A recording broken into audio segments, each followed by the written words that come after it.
초대교회는 외부의 박해를 견디었고요, 동시에 내부의 문제들과 싸워야 하는 상황 속에 놓여지게 되었습니다. 그러나 이러한 위기는, 여러분, 위기가 오면 두 가지가 있는 것 같아요. 그냥 흩어지고 그 안에서의 참 힘을 잃어버리는 이러한 모습이 있는가 하면, 다른 한편으로는 그 위기 속에 오히려 더 결속하여 하나님의 능력을 의지하는 이러한 일이 일어날 수 있습니다. 오늘 우리가 함께 나누고 있는 초대교회 모습이 그래요. 함께 결속했고 하나님의 능력을 의지하며 믿음으로 전진하는 그들의 모습을 우리가 볼 수가 있습니다. 오늘 본문이 이러한 부분들을 더욱더 또렷하게 우리 가운데 보여주고 있는데요, 사도들은 성령 충만해서 놀라운 표적을 일으킵니다. 그런데 반면에 그들을 저지하고 꺾으려 했던 종교 지도자들은 굴욕을 당하게 됩니다. 그렇다면 오늘 본문을 통해서 우리에게 주시는 메시지는 무엇일까요? 첫 번째는 하나님이 인정하시는 믿음의 사람이 되어야 한다는 것입니다. 우리 함께 따라합니다. 하나님이 인정하시는, 우리 옆 사람을 축복하면서 믿음의 사람이 됩시다. 자, 오늘 본문 12절, 13절을 함께 읽겠습니다. 사도들의 손을 통하여 민간의 표적과 기사가 많이 일어나매 믿는 사람이 다 마음을 같이하여 솔로몬 행각에 모이고, 그 나머지는 감히 그들과 상종하는 사람이 없으나 백성이 칭송하더라. 아멘. 교회는 열심을 다해서 복음 전파 사역에 집중했습니다. 그러자 성령께서 사도들을 강권적으로 붙드셔서 놀라운 표적이 곳곳에서 그들이 나아가 사역을 하고 또 말씀을 전하고 또한 행하는 모든 일들 가운데 일어나게 되는 것을 보게 되는 겁니다. 그러자 믿음으로 주님께로 돌아오는 사람들이 더욱 많아졌어요. 즉 교회에 큰 부흥이 일어났다라는 것입니다. 그러면 구체적으로 어떠한 표적이 일어났을까요? 여러분, 사도들이 행하는 이 모습을 통해서 이러이러한 것들이 일어났대 라는 것만 생각지 마시고 그들의 모습을 통해서 예수님의 모습이 보여져야 합니다. 왜냐하면 저들이 행하는 그 모든 모습들이 예수님을 생각나게 하는 놀라운 능력의 역사가 일어났기 때문입니다.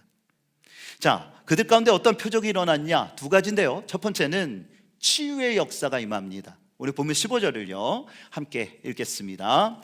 심지어 병든 사람을 메고 거리에 침대와 요 위에 누이고 베드로가 지날 때에 혹 그의 그림자라도 누구에게 덮일까 바라고. 아멘. 자, 대표적인 사람을 사람으로 베드로가 등장을 하는데, 베드로가 성령의 권능을 받아서 사역을 감당하게 되는데요, 놀라운 치유의 역사가 일어납니다. 걷지 못하는 자가 걷게 되고 앉은뱅이가 일어나게 되고, 그 외에 정말 사람의 힘으로 어떻게 할 수 없는, 지금 시대도 마찬가지죠, 이러한 모든 질병들이 깨끗하게 치유함을 받아 일어나는 놀라운 능력의 역사가 나타나게 됐다라는 겁니다. 심지어는요, 어떤 일이 벌어지냐 하면 많은 사람들이 베드로에게 몰려드니까 베드로를 만날 수가 없는 거예요. 그러자 그가 지나가게 될 때에 혹여나 그의 그림자라도 내 위에 덮일까 기대하는 마음으로 저들이 베드로 곁으로, 또한 사도들 곁으로 모여들었다라는 것입니다.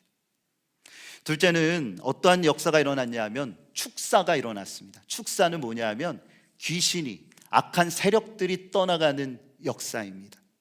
우리 본문 16절을 다 같이 함께 읽겠습니다. 예루살렘 부근에 수많은 사람들도 모여 병든 사람과 더러운 귀신에게 괴로움을 받는 사람을 데리고 와서 다 나음을 얻으니라. 다 나음을 얻었대요. 병든 사람뿐만 아니라 더러운 귀신에게 고통받는 사람들이 예수 이름의 능력으로 자유함을 얻게 된 것입니다. 그러자 믿는 자의 수가 더욱더 증가했고, 교회는 예루살렘 가운데 또한 이 소식을 듣는 모든 사람들 가운데 칭송을 받습니다. 어떻게 이러한 일들이 가능했을까요? 저들이 무엇이건데? 저들은 사실은 평범한 사람들이잖아요. 어떤 특별한 지혜와 지식과 교육을 받은 사람들이 아닙니다. 그런데요, 하나님께서요 그들을 붙드시고 그들 가운데 함께 하셨습니다. 그들에게 필요한 것, 그들이 가져야 될 것, 그것은 뭐냐 하면 믿음이라는 것입니다. 그들은 믿음의 사람들이었어요. 예수님이 승천하시기 전에 제자들에게 뭐라고 말씀하십니까? 위로부터 입혀질 능력이 너희 가운데 임할 때까지 어디를 떠나지 말라고요? 예루살렘을 떠나지 말아라. 그래서 저들이 약 열흘간 마가의 다락방에 모였어요. 그 약속의 말씀을 붙들고 믿음으로 부르짖었을 때에 강력한 성령의 기름 부으심이 그들 가운데 임했다라는 것입니다. 또한 베드로와 요한이 공회에 붙들려 가잖아요. 참 위기를 느끼고 박해가 시작되어지는 그 시점에 하나님의 은혜로 저들이 풀려나게 됩니다. 그러자 온 교회가 함께 모여요. 저들이 종교 지도자들이 그때 뭐라고 말했냐 하면 어떠한 일이 있어도 예수의 이름으로 사역을 행하지 말아라, 어떠한 일도 행하지 말아라 하며 금지시킵니다. 그런데 저들은 어떻게 합니까? 하나님을 향해서 주여 우리에게 주신 능력은 예수 그리스도의 이름밖에 없는데 그 이름을 포기하지 않게 하소서, 그 이름의 능력이 나타나게 하소서. 저들이 그렇게 하나님을 향해서 부르짖었을 때, 한 마음으로 부르짖었을 때 성령의 갑절의 능력이 그들 가운데 부어졌다는 거예요. 여기 이 모습을 통해서 우리가 알 수 있는 게 뭡니까? 저들이요 개인적인 영성을, 일단 그 영성만을 바라보며 신앙의 삶을 산 게 아니고 교회가 하나 됐다라는 거예요. 저들이 모여서 기도했다라는 것입니다. 뭐를 가지고요? 믿음을 가지고. 예수님이 저들에게 뭐라고 말씀하십니까? 마가복음 16장 17절 18절 말씀을 함께 읽습니다. 믿는 사람에게는 이런 표적이 따르리니 내 이름으로 귀신을 쫓아내며 새 방언을 말하며 뱀을 집어 올리며 무슨 독을 마실지라도 해를 받지 아니하며 병든 사람에게 손을 얹은 즉 나으리라 하시더라. 아멘. 믿는 자들에게 이러한 표적이 따른다. 어떤 사람에게요? 믿는 자에게. 그 말씀을 믿고 하늘의 놀라우신 능력을 교회가 함께 구하며 나아가게 되었을 때 놀라운 표적이 일어났어요. 여러분, 이 말씀은요 사도들에게만 준 것이 아닙니다.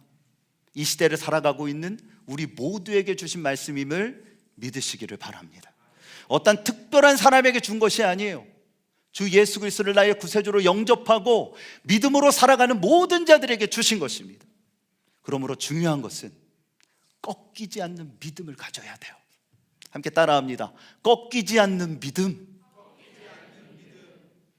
어떤 환난이 오고 시험이 닥치고 나의 삶의 기반이 흔들리는 이러한 일들이 벌어진다 할지라도 우리의 믿음을 지키는 거예요.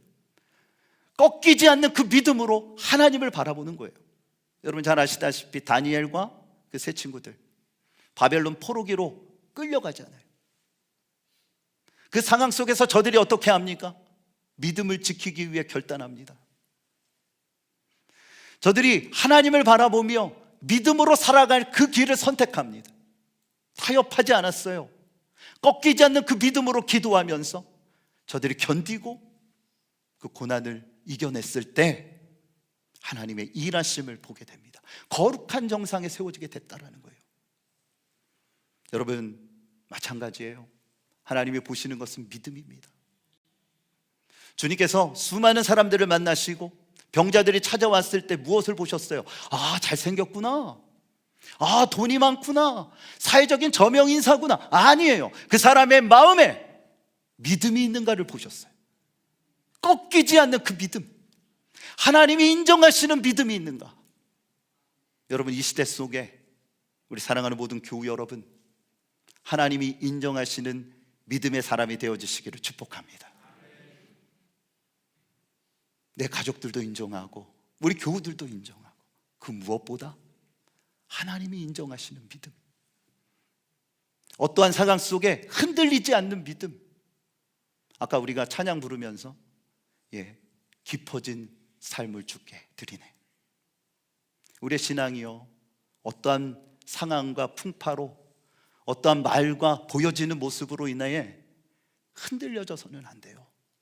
깊이 있는 신앙은요, 어떠한 상황 속에서도 중심을 지키는 거예요. 태풍이 왔을 때 나무가 막 흔들리잖아요. 낙엽이 다 그냥 잎새기가 떨어지잖아요. 심지어는 뽀삐컷처럼의 엄청난 고난 속에서도 흔들린다 할지라도 중심을 지키며 꿋꿋하게 서는 저 고목처럼, 우리의 신앙도 마찬가지예요. 어떠한 환난이 올 때 그냥 일이 쓸려가고, 어떠한 시험이 올 때 완전히 주저앉아 버리고, 이랬다 저랬다 하는 신앙이 아니라 깊이 있는 신앙은 어떠한 상황 속에서도 주 예수 그리스도를 바라보면서 자신의 믿음을 지키며 꺾이지 않는 그 믿음으로 성령의 능력을 힘입어 모든 일들을 감당한다는 것입니다. 이러한 사람을 세상이 어떻게 감당하겠어요? 이러한 사람을 하나님께서는 귀하게 사용해 주신다는 것입니다. 그러기 위해서 우리가 해야 될 건 뭘까요? 이 교회가, 일단 여러분의 신앙의 삶이 하나님을 향하여 기도해야 돼요. 기도 외에는 이러한 이유를 나타낼 수 없느니라 주님께서 분명히 말씀하셨어요. 기도해야 합니다. 할렐루야. 기도합시다.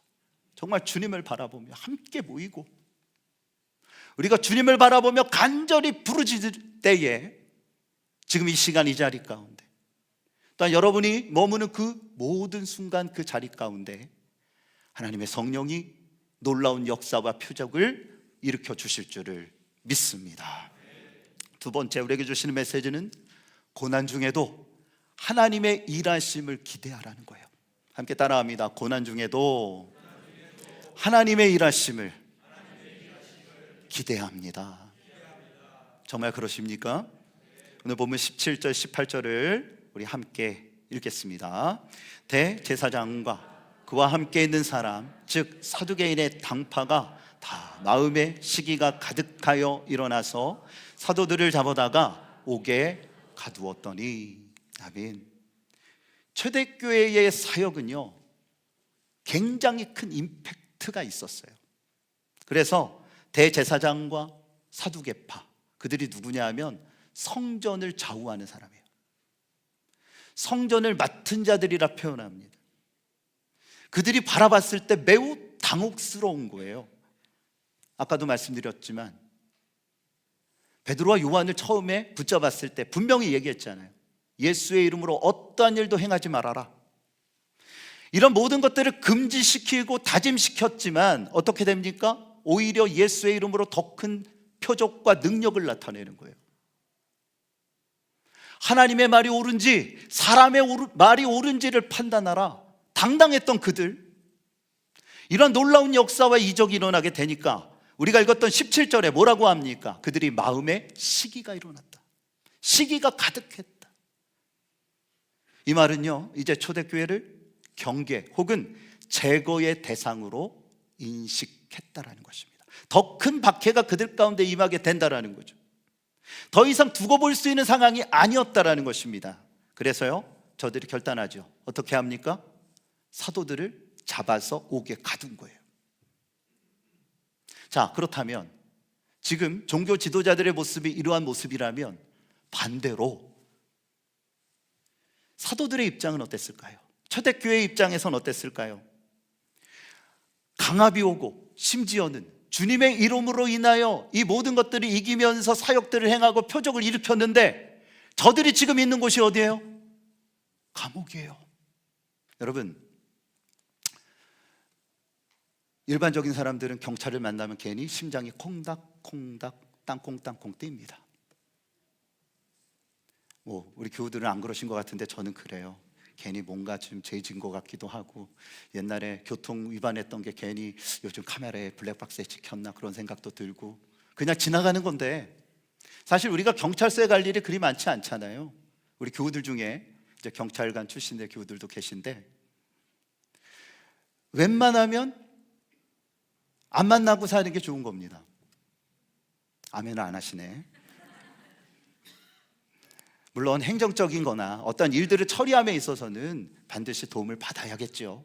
힘듦과 어려움이 있으면 어떠한 연락을 해서 도움을 받아야 합니다. 그런데 반대로 오늘 사도들처럼 감옥에 갇히는 일이 있어서는 안 돼요. 얼마나 낙심하겠어요. 주를 위해서 살았는데, 주를 위하여 나의 인생을 던졌는데 결과가 여기에 갇히는 거야? 언제 죽을지 모르는 상황이 오는 거야? 그렇게 생각할지 모르겠어요. 그런데 오늘 본문을 보니까 문맥상 그러지 않아요. 오히려 매우 고무적입니다. 비록 안팎으로 고난이 오지만 지금까지의 사역의 삶을 되돌아볼 때 하나님이 그때그때마다 길을 여시는 거예요. 금요성령 집회 때 우리가 함께 참송하고 고백했지만, 고난이 올 때 족한 은혜를 주시더라. 할렐루야. 더 큰 고난이 오면 더 큰 은혜를 주시더라. 그것을 감당하고 감내하고 내 신앙이 성장되어지는 은혜와 체험을 그들이 한 번, 두 번, 세 번 경험하게 되니까 이제는요, 저들의 생각과 마음이 달라지는 거예요. 회의적인 생각, 절망적이고 파괴적인 생각이 아니고요, 어떻게 하면 이번에 이 어려움과 힘듦을 통해 하나님께서 어떻게 일하실까, 하나님의 일하심을 기대하게 되었다라는 거예요. 주눅들지 않았어요. 하나님의 위대하심, 곧 고난을 넘어선 그 뒤에 있는 희망을 보는 거예요. 여러분, 믿음의 사람은 고난만 바라보지 않아요. 우리 가운데 고난이 옵니다. 고난이 얼마나 크게 보이는지 몰라요. 사람이 주눅들고 힘들고 어렵고, 이상하게요, 일이 꼬이면 계속 꼬여요. 힘든 일이 몰아서 와요. 몰아서 와. 그러다 보면은 우리가 쪼그라들어요. 예전에는 넉넉히 이겼던 이런 모든 고난들이 힘겹게 느껴지고, 견딘다는 것이 너무나도 어렵고 기도조차 나오지 않죠. 고난이 굉장히 크게 보이는 거예요. 고난이 전부인 것처럼 보이는 거예요. 그런데 믿음의 사람은요, 그 고난의 너머에 있는 하나님의 희망, 하나님이 주시는 은혜를 기대하며 바라보았다라는 것입니다. 이러한 사람이 믿음의 사람이라는 거예요. 오늘 본문 19절에서 21절 전반절까지의 말씀을 함께 읽겠습니다. 주의 사자가 밤에 옥문을 열고 끌어내어 이르되, 가서 성전에 서서 이 생명의 말씀을 다 백성에게 말하라 하매, 그들이 듣고 새벽에 성전에 들어가서 가르치더니. 아멘. 어떠한 일이 벌어집니까? 저들이 절망하여서 그냥 니 탓 내 탓하며 이러는 게 아니라 하나님이 일하심을 바라보며 오히려 기도했어요. 바울과 실라 감옥에 갇혔지만 그들이 하나님을 찬송하고 하나님을 향하여 기도했을 때 지진이 일어나 하나님의 놀라우신 구원의 역사가 나타나지 않았습니까? 저들이 그럴 수 있었던 것은 초대교회가 그러한 신앙의 유산을 갖고 있었기 때문에 그런 거예요. 주의 사자가 밤에 감옥에 찾아와 그들을 깨웁니다. 분명히 옥이 갇혀 있었어요. 철장이 아주 그냥 정말 그 누구도 건들 수 없을 정도로 옥문에 또 간수들이 서 있습니다. 그런데요, 주의 사자가, 이건 초자연적인 능력이죠, 그들을 이끌고 나가는 거예요. 아무도 몰랐어요. 그리고 그들에게 말합니다. 이 생명의 말씀을 성전에서 선포하라. 뭐를 뜻합니까? 너희들이 복음을 위하여 이 감옥에 갇혔으나 하나님은 너희들을 변함없이 붙들고 사랑하시며 그 사명을 다하기까지 기적과 힘을 저들 가운데 주시겠다라는 것입니다. 다음 날이 됐어요. 대제사장이 공회를 소집합니다. 그리고 이야기합니다. 죄수들을 끌고 와라. 그런데 어떻게 됐어요? 그 감옥에 사도들이 있었어요? 없었어요? 예, 그래도 일부 때보다 목소리 좀 크신 것 같습니다. 아무도 없었어요. 그 안에 아무도 없는 거예요. 며칠 동안 가둬놓은 게 아니잖아요. 전날 가둬놨는데 아무도 없는 거예요. 경비병이 달려와서 이야기합니다. 감옥 문은 아주 단단하게 잠겨져 있었고 문마다 간수가 서 있었습니다. 문을 열어보았더니 안에 이게 웬일입니까? 아무도 없습니다. 수많은 생각과 오늘 본문에 보니까 의혹이 일었다, 그렇게 기록하잖아요. 머리가 복잡해지는 거예요. 어떻게 이러한 일이 있는가? 일반적으로 생각할 때 우리와 우리 안에 그들과 공모하는 이런 첩자가 있는 것이 아닐까? 등등의 수많은 생각을 한 그 찰나에 한 사람이 달려와서 이렇게 말합니다. 오늘 본문 25절, 26절 다 같이 함께 읽겠습니다. 사람이 와서 알리되 보소서, 옥에 가두었던 사람들이 성전에 서서 백성을 가르치더이다 하니 성전 맡은 자가 부하들과 같이 가서 그들을 잡아왔으나 강제로 못함은 백성들이 돌로 칠까 두려워함이더라. 아멘. 종교 지도자들은요, 큰 굴욕을 당했어요. 사도들을 금지시켰습니다. 옥에 가두었습니다. 저들에게 이루 말할 수 없는 핍박과 박해를 가했습니다. 그런데요, 이게 웬일이에요? 물리적인 이러한 막음과 어려움이 있었으나 하나님의 놀라운 능력의 역사가 저들을 구출하여 자유롭게 성전에서 복음을 전하게 한 거예요. 이건 말을 하나 말을 하지 않아 종교 지도자들의 참패인 것입니다. 이게 뭐예요? 하나님의 일하심이라는 것입니다. 인간의 생각과 상상을 초월하는 능력의 역사가 초대교회 가운데 이루어졌다는 거죠. 여러분, 우리 또한 그렇지 않습니까? 한국교회가 불과 20년, 30년 전만 해도 이러한 놀라운 표적과 능력의 역사가 나타났어요. 근데 요즘을 보면 우리 선배 목사님들과 또한 많은 교우들을 만나며 이야기하면 옛날이 좋았어요, 옛날에 이러한 일들이 있었어요. 제가 누누이 말씀드리죠. 그리스도인은 추억을 먹고 사는 게 아니라고. 그때 일어난 역사가 왜 지금은 안 일어난다라고 생각하십니까? 하나님은 여전히 동일하게 살아 계시는데, 여러분, 코로나19가 왔고 여러 가지의 환경과 상황이 달라졌어요. 사람들의 생각과 의식도 달라졌어요. 그럼에도 불구하고요, 우리는 분명히 믿어야 될 것은 무엇입니까? 하나님의 말씀입니다. 이 말씀은 변함없으신 하나님의 진리이고 지금도 살아 역사하시는 능력이며 우리가 믿어야 할 하나님의 거룩한 말씀이라는 거예요. 발달장애 아동들을 돌보는 시설에서 일하는 교사가 있었습니다. 아이들을 가르치면서 말씀으로 축복하고 복음도 전하고 싶었는데 간단한 의사소통도 못하는 이 아이들에게 내가 이 일을 행해야 되는 것이 옳은지를 고민합니다. 말을 알아듣지를 못하는데 그들에게 복음을 전한다는 것이 옳은 것인가? 기도하고 고민하면서 목사님을 찾아갔어요. 그리고 묻습니다. 제가 아이들을 가르치는 이 일이 저들에게 복음을 전하게 되었을 때 저들이 이해할 수 있을까요? 그러자 목사님은 조금도 망설임 없이 이렇게 대답을 하셨대요. 그럼요. 복음의 능력을 믿으세요. 다음 날부터 선생님이 용기를 얻어서요, 아이들에게 마음껏 축복을 하고 틈나는 대로 복음을 전했어요. 얼마나 처음에 마음이 졸였겠어요. 콩닥콩닥.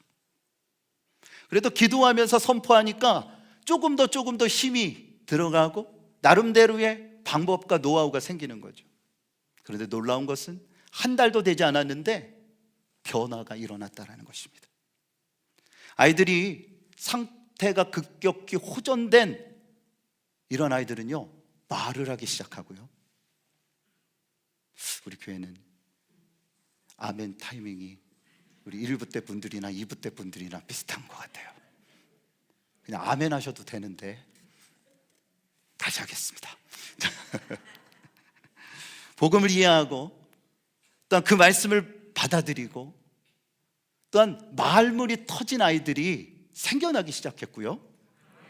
아유, 아멘. 예. 그리고 또한 복음을 이야기하고 전하는 아이들이 생겨나기 시작하더래요. 또한 말 못하는 아이들도요, 얼굴에 미소가, 얼굴이 달라지는 거예요. 상태가 안정되어집니다. 불안한 게 아니라 차분하게 달라지는 거예요, 그 클래스가. 그러니까 누가 먼저 알까요? 이 아이들이 달라진 거를 엄마들이 아는 거예요. 부모님들이 아는 거예요. 얘가 학교만 갔다 오면, 이 클래스에 들어갔다가 나오기만 하면, 아니 말 못했던 애가 말문이 터지는데, 그걸 누가 제일 먼저 알겠어요? 부모님이 아는 거죠. 애가 안정적인 마음을 갖게 되니까 너무너무 기쁜 거예요. 심지어 믿지 아니하는 부모들마저 찾아와서 고백하고 감사의 인사를 전하더라는 겁니다. 사랑하는 우리 교회 여러분, 우리는 하나님의 가능성을 믿는 사람들이 되어져야 합니다. 나는 안 돼요.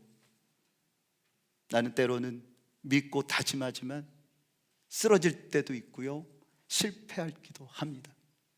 요즘 제가 올 한 해를 이제 마무리하는 이 단계에 이르렀잖아요. 한 해 동안 되돌아보니 수많은 일들이 있었습니다. 제 개인적으로. 오늘 성경에 보니까 초대교회가 어때요? 밖으로는 박해를 당하고 내부적으로는 참 이루 말할 수 없는 갈등들이 생겨나니까 너무나도 힘들고 어려운 그 길을 걸어가는 거잖아요. 제가 그렇더라고요. 외부적으로 여러 가지 많은 일들이 제 안에 생겨나고, 이게 사역적인 일이든 개인적인 일이든 여러 가지 많은 일들이 제 마음을 이제 조여오는 거죠. 마음적으로는 기도해야 된다라고 생각하지만 그냥 슬픈 거예요. 힘든 거예요. 기도해야지라는 것이 제 마음에 있지만 기도가 되지 않는 거예요. 말씀을 읽는데도 말씀의 문맥을 놓치고 있는 거예요. 설교하고 있는데도, 여러분 느꼈는지 느끼시지 못했는지 모르지만 올해 딱 2번 그랬어요. 하나님,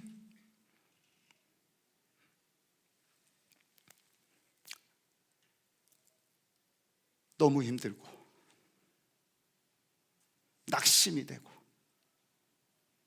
그 안에서 무너지는 제 자신이 너무나도 초라하고 부끄러운데, 이 강단에서 우리 교우들을 향하여 말씀을 전한다라는 것이 가당키나 한 겁니까? 너무 힘들고 어려운 거예요. 이 자리에 저와 같이 심적으로 힘들고 그냥 외부에서 오는 여러 가지의 힘듦과 어려움, 아까도 말씀드렸지만 하나만 오는 게 아니에요. 한 번 터지면 물꼬리 터지듯이 이루 말할 수 없이 감당할 수 없는 어려움들이 오고, 내 내부적으로는 내가 분명히 하나님을 안 믿는 것이 아닌데 이것으로 인해 내 자신이 무너지고 내 자신에게 실망하고 나의 사랑하는 가족들에게 상처를 주고, 그러한 인생을 살아가고 있는 교우들이 계시다면 여러분, 하나님의 가능성을 믿으시기를 축복합니다. 나는 안 돼도 하나님은 하십니다. 하나님은 신실하시기 때문에 우리의 영혼을 일으켜 세우시고, 그래 힘들고 어렵구나, 그냥 나한테 기대면 돼, 은혜에 기대거라, 내가 너를 이끌어 줄 테니까. 낙심하지 마세요. 절망하지 마세요. 하나님의 능력을 제한하지 마세요. 내 생각이 안 된다라고 해서 하나님이 안 되는 겁니까? 내가 그런 마음을 갖고 있다라고 해서 하나님이 못 하시는 겁니까? 왜 내 생각과 내 경험과 내 지식으로 하나님을 규정합니까? 이건 죄예요, 여러분. 하나님의 말씀을 믿는다면, 하나님의 말씀이 살아있으심을 고백한다면 여러분, 하나님의 일하심과 전능하신 그 역사하심을 기대하세요. 오늘 본문의 말씀도 하나님이 분명히 그들 가운데 역사하시고 그것이 경험되어지고 그것이 고백되어지니까 더 큰 환난과 어려움이 와도 그들은 흔들리지 않고 나아갈 수 있었던 겁니다. 여러분, 우리가 해야 될 것은 그 어떤 말보다 깊이 있는 기도로 나아가야 돼요. 하나님을 바라보며 뿌리 깊은 나무처럼 깊이 있는 믿음과 신앙으로 한 번 더 호흡하고 한 번 더 견디고 한 번 더 사랑하는, 감싸 안는 깊이 있는 하나님의 거룩한 사람들이 되어지시기를 우리 주 예수 그리스도의 이름으로 축복합니다.